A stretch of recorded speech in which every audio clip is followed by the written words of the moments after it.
Good evening. After we able to discuss about the sophists, about the big three of the Western philosophy, Socrates, Plato, Aristotle, and also the Hellenistic philosophers during the rule of Alexander the Great, no? We need to talk about another group of philosophers, no, that we haven't able to mention. So this it started from the beginning of for a moment, because I wasn't able to scroll back from the beginning, so I need allow me to maneuver first, no. Okay, so it started from the ancient Rome, because after the fall of the ancient Greek civilization, another ancient world or ancient part of Europe sprung, no? And this is what we called ancient Rome. So we need to run down the list from ancient Rome to the up to the contemporary period, no? We couldn't be able to talk about more about philosophers because there are plenty of philosophers, but we need to talk only those salient, no, and important and famous, no, philosophers of their time, no? So let's begin from the beginning of ancient Rome. We don't need to talk more about ancient Greece because we already run through plenty of them, no? So let's begin with the ancient Rome that started from 1st century BCE to 5th century CE. So the school of thought is Stoicism. We all know that Stoicism is founded by Zeno of Cyprus, no? And this Stoicism influenced also the ancient Rome, particularly Seneca, Epictetus, and Marcus Aurelius. So these three persons here they are in different social status. Epictetus is slave, Seneca is a middle class, Marcus Aurelius is a royal person. He is a Roman emperor. As you can see, Stoicism caters different social classes, no? So they don't picky, no? They are not picky to for the rich only. It could also reach the knowledge to those people who are in the lower classes, no, including Epictetus. So what's Stoicism in the perspective of ancient Rome? It talks about on emphasis on morality, virtue, calm, and emotional fortitude. The same also to Zeno of Cyprus. Okay, Epictetus able to apply the Stoicism all throughout his life, being a slave, because he able to accept the fact that being a slave is a difficult job, no, and that reality couldn't easily be adjust. So he accept the reality, and he need to survive everything, no. So unapplicable of being stoic, no. And Seneca also, he apply also in education, being calm person in delivering his lecture to his student, because as a teacher we are facing different challenges because we are dealing with students with different personalities, characteristic traits, and attitudes. And being stoic, no, just like mine, could apply that one. But we are also running out of patience sometimes, no. But we are very careful, no, of what we are doing. In Marcus Aurelius' part of being a leader, we should be decisive in everything, because as a leader we need to competent in terms of decisiveness, no? Meaning decision making is very important, and every time we made a decision we need to calm ourselves, we need to ask supervision, we need an assistant or advisors, or we need also to use our own logic and reasoning in order to come up with a plan, no, for the betterment of the country, nation, whatsoever, or a community, no, for the goodness of your constituents. So that is the main reason Marcus Aurelius able to apply stoicism, because he is a leader. He is a Roman emperor during that time. So let's move to medieval period. If you remember, the medieval period is a period in which the Catholic Church emerged, no? And that is 5th to 15th century. So the school of thought during the time is scholasticism. Scholasticism is coming from the word schoolmen, meaning those people attended inside the school.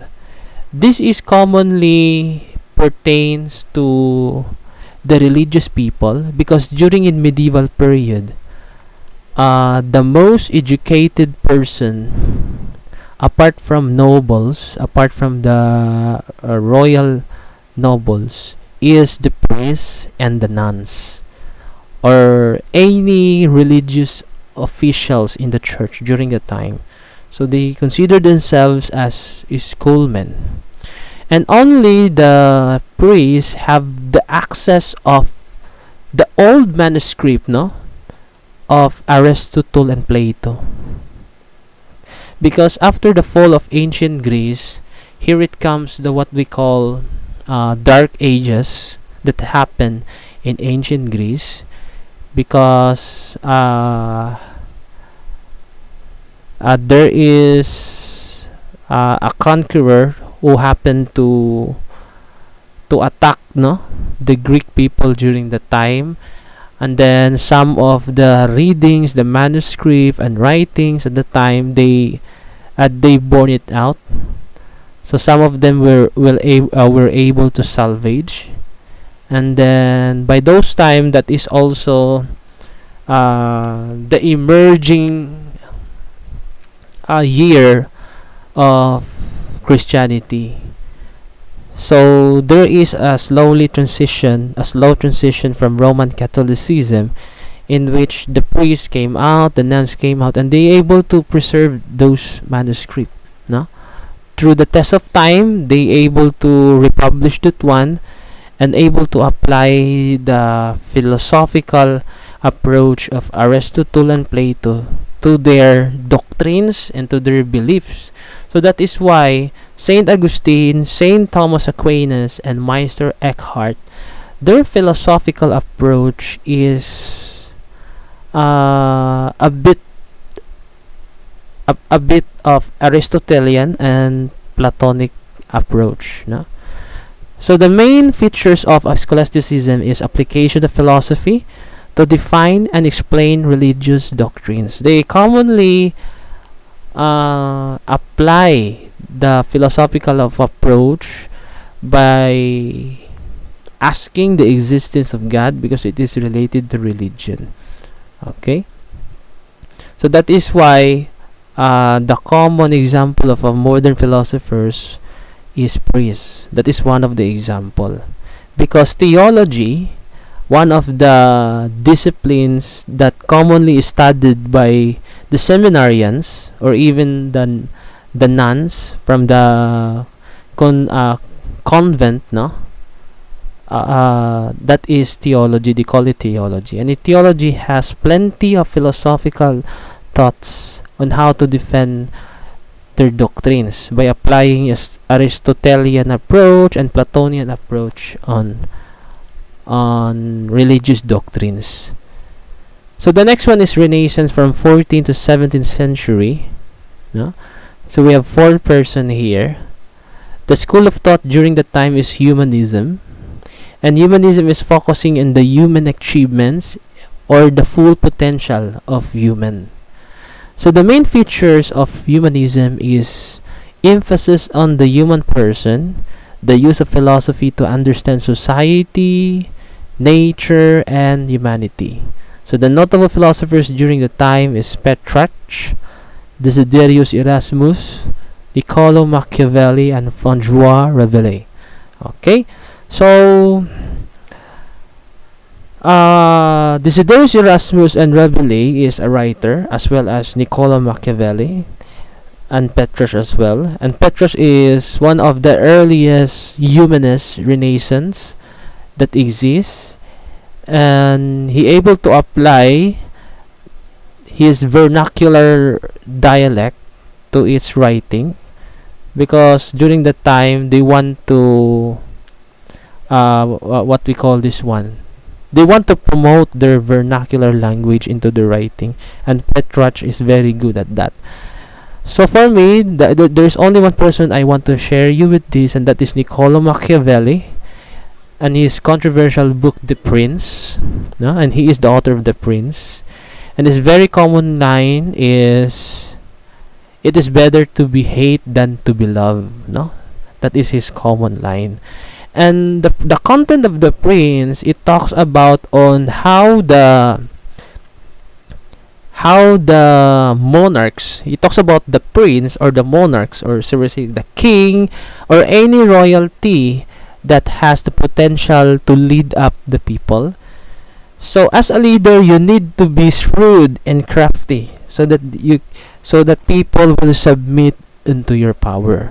Now, sometimes people misinterpreted the writing of The Prince, but if you try to understand it deeply, it is another way around. It talks about the ability of leader to lead, because no one believe you easily if you are not a strict type of leader, no. So there should be an application of the iron fist, no, as a leader, so that everybody will submit, no.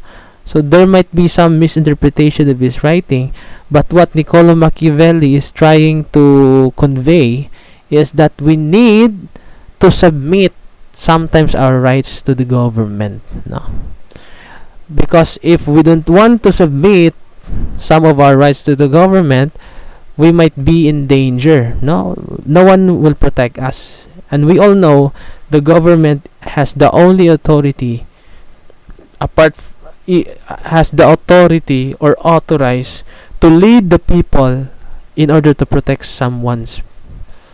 Okay, so for example, policemen, military is under the supervision of the government. So without them, without the government leading them, there is no one who protect our safety, no. So let's move to the Enlightenment 17th to 18th century. We have the so-called rationalism. Rationalism is the same, no? The same with the thinking of Plato. That has something to do with idealism. They commonly use reason and logic. Okay? So always thinking of that, no? We have Rene Descartes, Immanuel Kant, and Gottfried Leibniz. So there is only one person that I want to share it with you, and that is Rene Descartes. Rene Descartes is a mathematician, and everybody knows about it. And he is the founder of the Cartesian plane. So apart from being a mathematician, he is also a philosopher, my dear student. No? He commonly uses reason and logic in order to understand everything around him. Sometimes Rene Descartes is a type of person. If you try to remember that Plato and Aristotle they argue to one another because Plato believes in idea, while Aristotle believes in realism, no. So they have a different perspective on their philosophical thought, no. So for Rene Descartes, he is into Plato, but in 17th century they have a different name of that, and that is rationalism, which is a bit the same to Plato's idealism, no. So you need intuition and deduction. So you don't need observation and experimentation to know everything. With the use of logic and reason, you could easily able to explain it, no. Let me give you an example. Rene Descartes is the author of the meditation of the first philosophy, no? So that book is inspired, no, the modern movie directors of the 20th century. So because of that, books gives inspiration to the modern movie director. They created the movie that hit the box office, no, during way back late 1995, no, somewhat in 1998. I forgot the specific date of that. And that movie is what we know as Matrix, cast by Keanu Reeves, no. So Rene Descartes, in his book In the Meditation of the First Philosophy, he explained that human is like an a human image that walking, that pass by on the street. It is just like a product of illusion. But the true human itself is being controlled or simulated, no. So this type of thinking was able also to incorporate from the movie The Matrix. If you try to remember the movie in Matrix, during the time of 17th century, there is no robots during the time, but the thinking of Rene Descartes, he was thinking that human is being controlled by someone, and he as human is could be a part of illusion. All the sensory, all the senses, all the uses of the senses is a product of illusion, and the real him is not him, but someone controlled him in order to produce a product of illusion. Just like what happened in the movie The Matrix. If you try to remember that one, the real Neo is not the person who is living inside the house. The real Neo is not living or riding a train every day. The real Neo is not the Neo who do works in a company and always facing in front of the monitor of the computer. The real Neo was inside a capsule which is full of water, and his head was connected with multiple tubes, meaning the real Neo was being controlled by computer. So those Neo that present, that saw something, reality, the train, the house, the computer, all of them are a product of computer simulation. So kumbaga si Neo naa sa tube ang tinuray katupros product na dito sa illusion. So that is why one day Neo came across with a person that he found from the television, no, and that is Morpheus. And he was asked by Morpheus, "It is your decision." Na siya pill nga gi-offer kaning usa ka pill is kung iyan ning imnon makakita siya sa reality. Kaning usa ka pill kung iyan ning imnon mubalik siya sa iyang kagulingon nga normal, no. So iya tong gipili ang katong reality. So when he took, no, and intake the one pill that will wake up out of the reality, manakita niya ang tinuod nga siya na day sunod sa capsule. So tanan nga nakita niya, the computer, katong nagsakay siya sa train, tanan nga mga activities niya sulod sa balay or even outside the house is only a computer simulation. But the real him is inside the capsule being connected with a pipes, no, inside his brain. So inana ang thinking. So they applied that one from the book of the Meditation of the First Philosophy of Rene Descartes. No? And this is the product of reason and logic. Imagine like that one, how thinking is, they go beyond of that one. And the opposite of rationalism is so-called empiricism. Empiricism is the same with realism of Aristotle, but empiricism is in the Enlightenment of 17th century. They use senses and experience, always take note of that. And the common three is David Hume, Francis Bacon, and John Locke. No? So according to John Locke, in order for you to know the characteristic of the things, you need to observe the internal and the exterior traits, no, of a thing. So for example, apple. So the exterior is color red, no? That's how you're able to describe the apple. No? The shape is just like kind of mura siyang heart, but not totally a heart, no?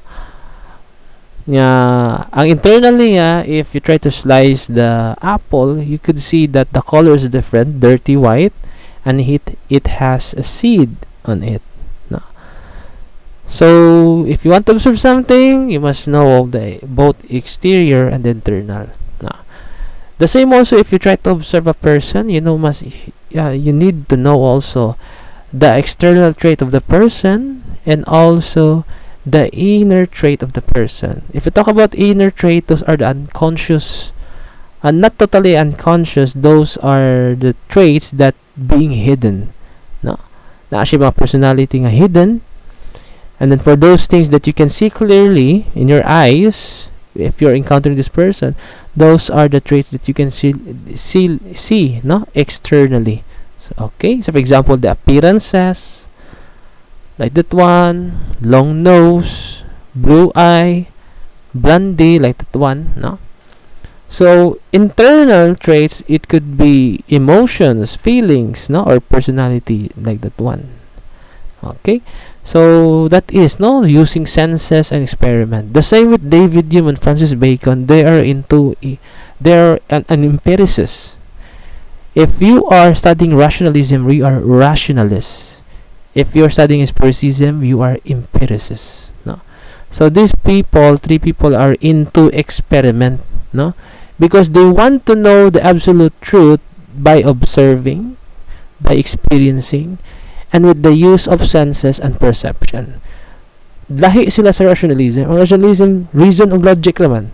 Dili sila need mo observe, dili sila need mo experience. Reason and logic na yun. Especially ni Rene Descartes, muhigda ra siya, magtutok, naa na siya naibalaan. No? Sometimes, the idea of Rene Descartes is a product of his dream. No? O sa iyang nadamguhan, maoto ang ihasang himuon og product. No? Maghiswata dayon siya, product of siyang dream. We have also Enlightenment social and political philosophy. Their main concern is the emphasis of rights and liberties. No, we have Voltaire, Jean-Jacques Rousseau, Thomas Hobbes, and John Stuart Mill. So these people is focusing in social and political party. They are aware of what is happening around them. No, what is happening to the people, what are the things that we need to implement in order to make our life better. No, so in terms of political philosophy, they give emphasis on what is truly to become a free man. No, so what is a free man truly are. So that is the main things that they want to address, because not all human that born have equal rights to those who have a luxurious life. So their main concern is this, no? So how the government able to provide a law which justifies the needs of both rich and poor people, no? So how can we able to justify that some of the actions is against the law, or some actions is able to pass, what we call it, bypass the law. So for example, if naay mga paghimog balaod, naay mga loopholes, no? So may nana sabay loopholes ni mga balaod na sila yung mga concern ginana, inana mga concern nila Voltaire, Jean-Jacques Rousseau, Thomas Hobbes, and John Stuart Mill. So especially if I'm focusing to these two person, Jean-Jacques Rousseau and Thomas Hobbes, they authored a book that commonly known as Social Contract. Their social contract, during the study, we couldn't able to find out. For a moment.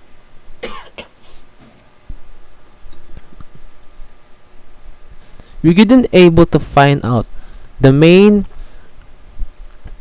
founder of, for a moment, because my throat now is kind of itchy, no?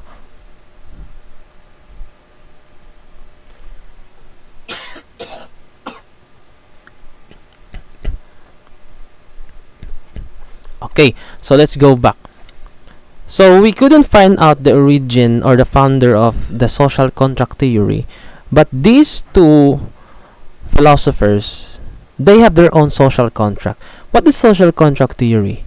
This is a theory that proves that there is an unwritten contract between the government and the people. So if they understand and agree to one another, they could live peacefully and able to survive for a longer period of time. No? Because of this contract, the communities, the government, the citizen able to survive for a period of time, because there is some sort of protection from the people if they serve the government.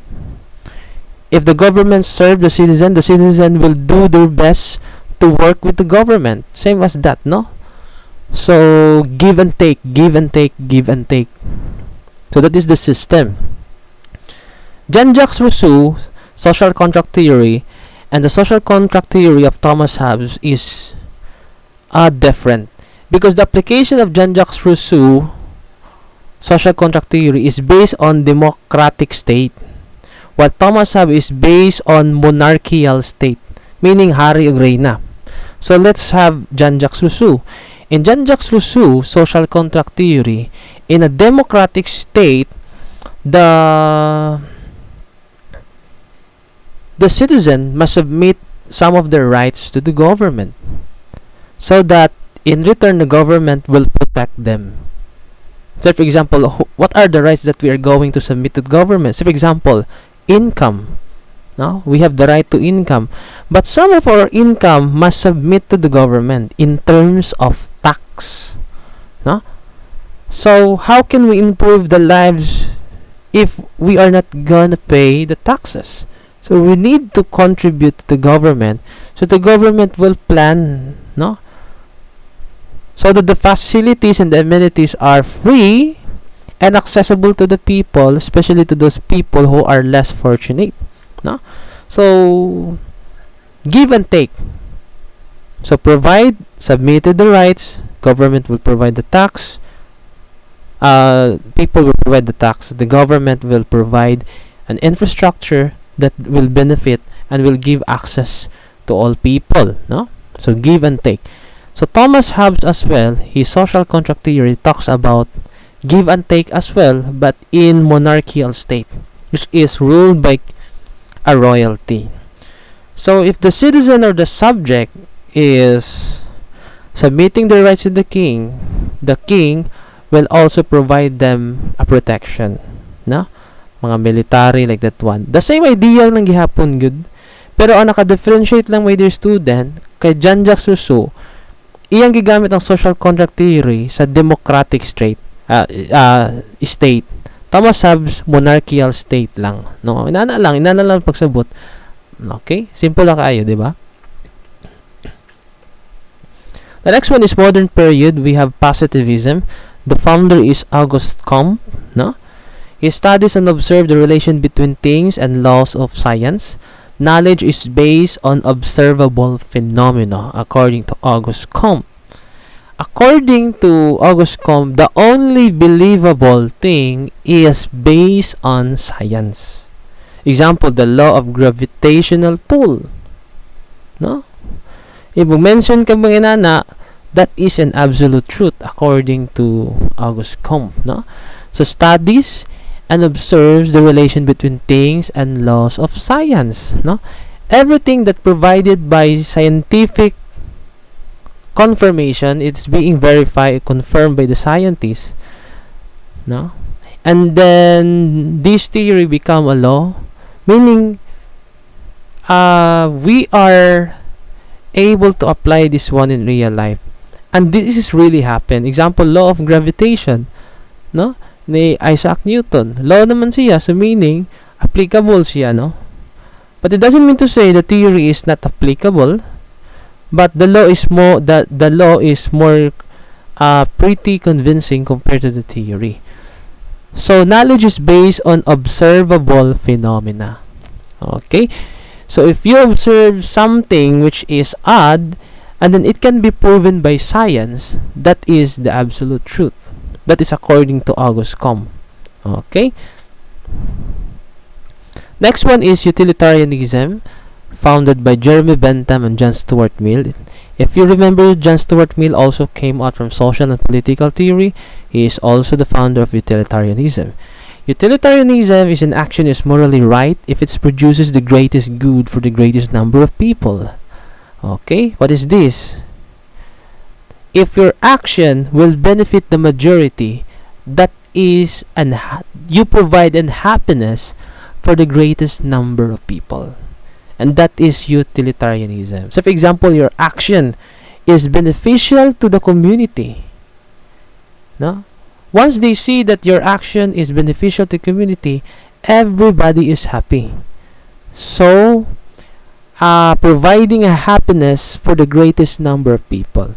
Okay, so for example, you are an active SK officer, no? And then the community that you are living is they are concerned of the segregation of the garbage, and it is a big problem to them because you know that the smell of the garbage is disturbing, no? It also contaminates the air, and everybody's problem in the community is how to segregate and address this concern, no? In quick response to this. So if you're an active leader and then your action is beneficial to them, okay, we need to address this to the higher ups, and we need to have many dump trucks. Nag-request mo mga daghang dump trucks, so nag-hire og mga garbage collector, no? Yan.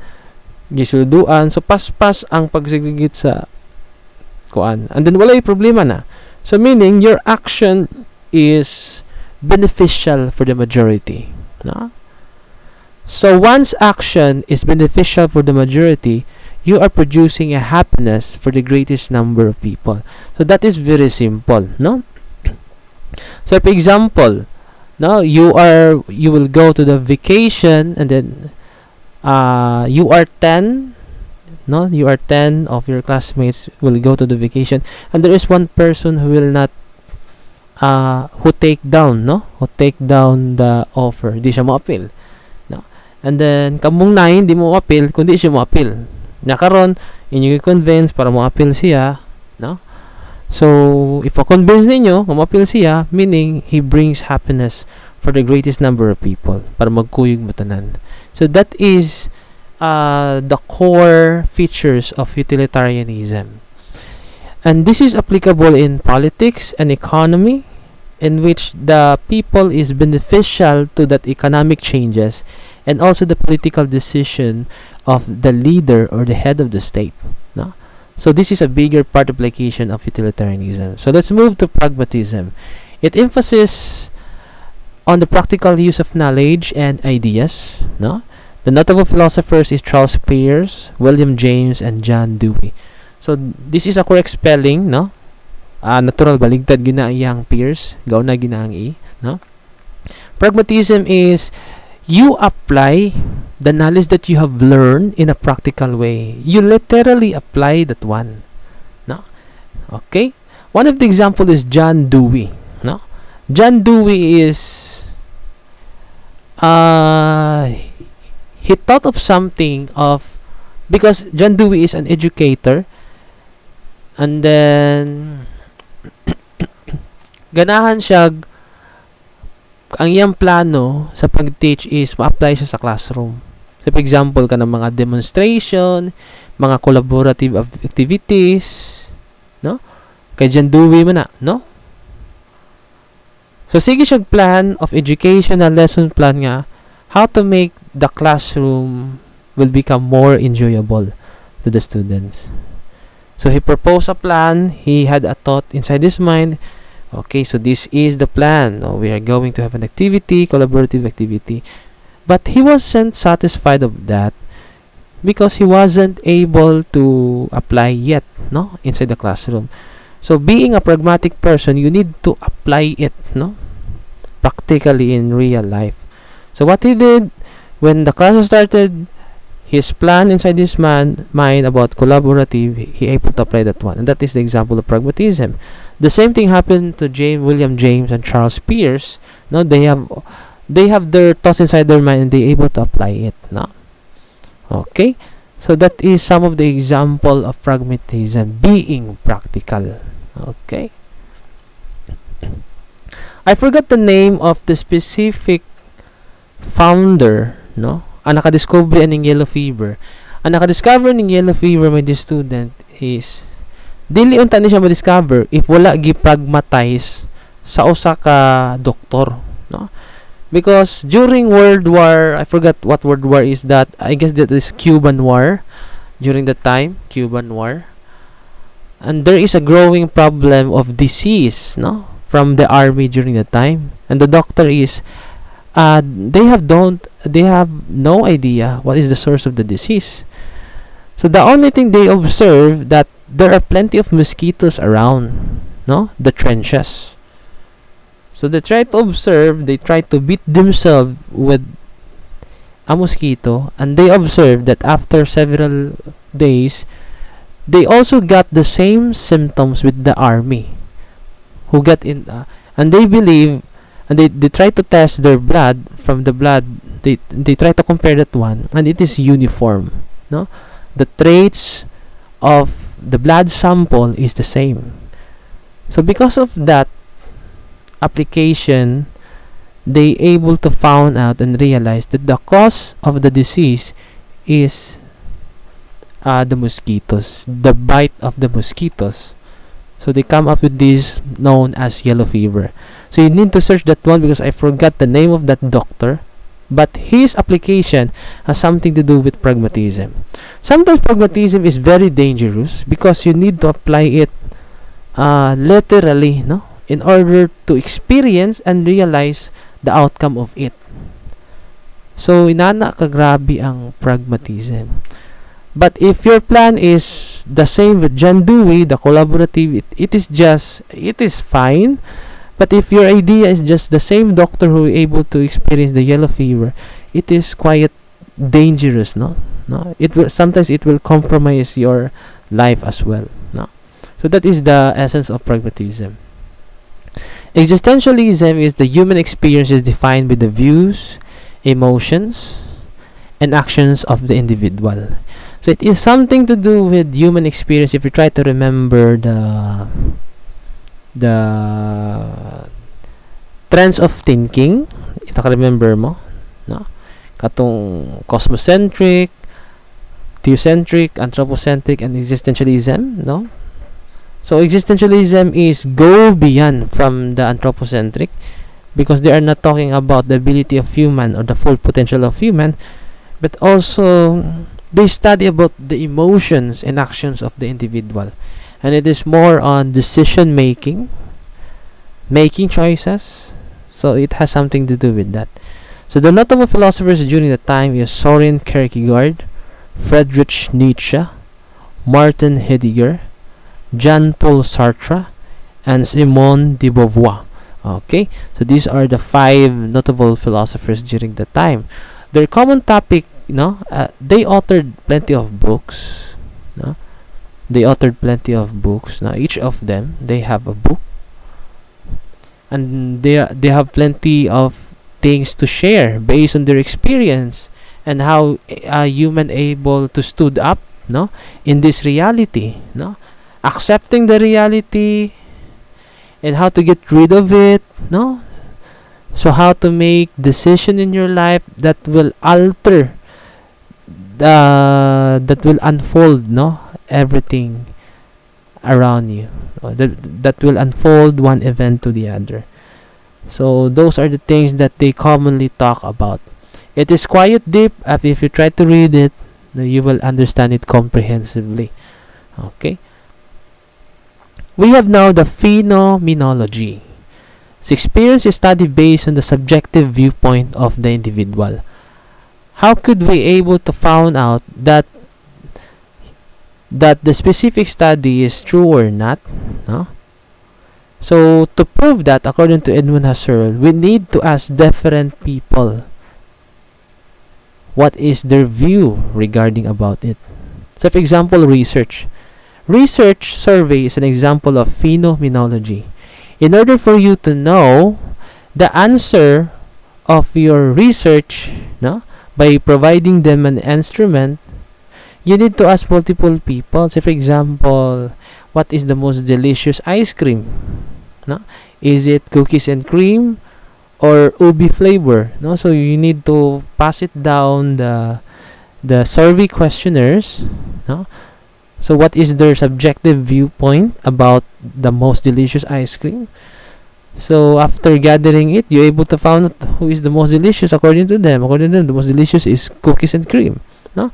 So that is the main features of phenomenology. It is commonly used in research. No?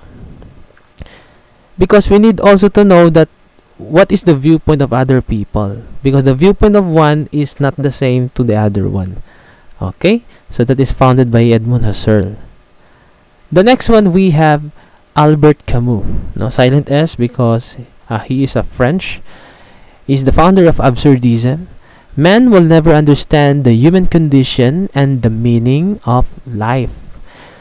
Absurd meaning, if you try to search it from Merriam-Webster, that is meaningless, lifeless. No? So if you have no chance to alter the course of your life, you need to give up, no? According to Albert Camus. This is quite negative, no?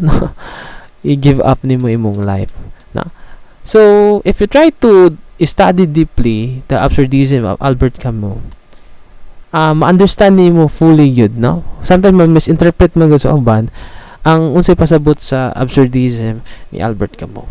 So tagada mag example because he is the author of The Plague, no? The book The Plague talks about a person, a doctor, who wanted to solve the problem of the disease, no? The plague that is happening in the town. No? During that book signifies the problem that cannot be solved. So this doctor is looking for a way to solve the problem, but the ending is he wasn't able to find the solution to cure the plague. So he was accepting the reality that it cannot be solved. So he still pursue curing, no? Wala siya kabalo unsay pwede makapaayo sa sakit. Kabalo siya nga wala na chance nga makit-an unsay solution, pero nagpadayon gihapon siya og serve sa mga patient. Despite knowing that there will be no solution to the disease. So that is absurdism is all about. So which means if there is no chance, there is some other interpretation of Albert Camus that he needs to convey to the people, that if you have no chance on one thing, maybe there is another chances for you that is not yet, that you haven't tried it yet. No, so for example, you're pursuing acting, but it seems that you cannot able to pursue it, no? Because if you talk it bluntly, you're not good of that, no?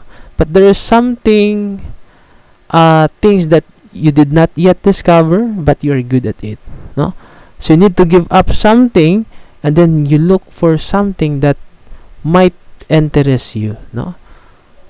And that will also change the course of your life. Okay? Because you cannot never understand the human condition and the meaning of life. No? Usay mawadaan kag pag-asa, usay mag-suicide like that one. No? Mawadang pag-asa. So, naasa lang interpretation of this one. The second one, the next one is dili lang. Postmodernism and post-structuralism, no? So analysis on how knowledge and ideas and power relations are defined. The notable philosophers is Jacques Derrida and Michel Foucault, no? So their study is based on what is happening in the 20th century and 19th century, no? Because there are plenty of modern issues in the 21st century. We have the issue regarding about ideas, knowledge, no? Sometimes the word are being misinterpreted because we have different usage of the word, no? Sometimes the word can be used as negative or positive. So for example, the word of salvage. In Filipino settings, the meaning of salvage is tulis. But salvage in America is saving, no? Salvaging. So this is a power of knowledge and ideas, no? Sometimes there is a misinterpretation of it. They have their books as well. These two person is very interested in historical philosophy, no? Jacques Derrida and Michel Foucault, no? Michel Foucault is a type of person who is very interested about gender, no? He also have a gender topic on his postmodernism and poststructuralism, no? So mo ni mga topics sa postmodernism, apilon ang mga gender. Kay Jacques Derrida, apilon niya ang mga historical distortionism, no? Mga historical revisionism. So mo ni mga topic niya, no? Because these people are trying to test if we able to have a grasp of the knowledge that we are getting. Because sometimes maminaw raman ta sa marites, no? Mga istorya. So we need to study more about, no? So kay Jacques Derrida, daghan sa siya books about historical philosophy, no? Matod ni Jacques Derrida, ang modern prison system is tablara sa karaan nga public execution. Because during 15th century, when you say public execution, everybody literally saw the person hanging or being cut their head from the guillotine, no? Public execution, makita gid mga patyon. So maingon sila, ingon si Jacques Derrida, ang public execution is just like the same in the modern day prison system. Because in the prison system, you will never see what is happening inside.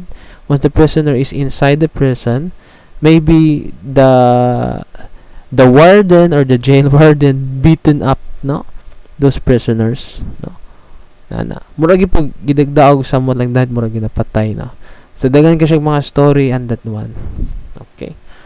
So Michel Foucault said focus just sa knowledge and ideas, like that one kanang ma-misinterpret nato. And then what is the other usage of those knowledge and ideas? He also talks about also gender. Okay? Because si Michel Foucault naamgo ni siya gender crisis sa time niya. Naglibog siya, babae ba siya or laki, mo nang na-topic na sa niya ang about sa gender. Okay? Na in the middle sa iyang pagkasikat, dito na nagawa siya ngayang gender crisis, gender identity crisis niya. So mo na nakarelate siya, gi-cover na lang sa niya ang kanang topic ng gender, no? Because that is one of the main crises that happening in the 21st century. Because we are too exposed with the technology, we are being influenced by the people around us. Sometimes there could be a problem in terms of gender, no? So mo sa nag-address ni Michel Foucault. Okay? Okay, so this is the end of the Western philosophers from ancient Rome to post-modernism.